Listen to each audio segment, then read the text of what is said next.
احنا طالبين ايد بنتكم لابننا بيسو. بس انت يا بيسو مش صغير على الجواز شوية؟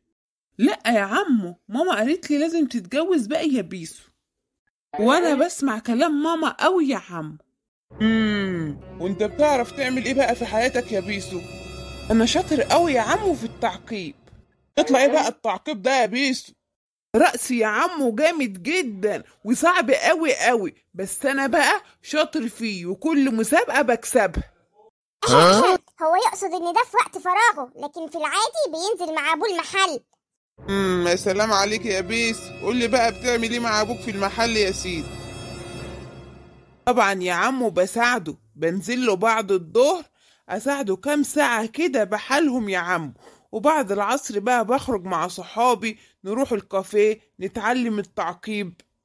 ده حتى ماما بتحب رقص قوي يا عمو.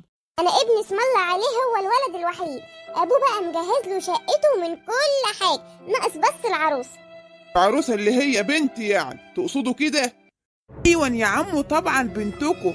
هي فين؟ ده انا كنت عايزه افرجكم كلكم على الرقص بتاعي. اتعلمت كام حركه ايه يا سلام. رقص ايه يالا؟ انا لحد كده ومررت هتتفجر. يلا خد امك وتوكل على الله، ما عندناش عرايس. عمو ده قاسي قوي يا ماما، بيزعق لي. بقى كده انتوا الخسرانين. يلا يا بيسو. انت لسه هنا يا وليه انت وحيلتها؟ طيب انا هعد لعندي 3، لو لقيتكم لسه موجودين هنزل فوقكم ضرب. اجري يا بيسو. اني يا مامي.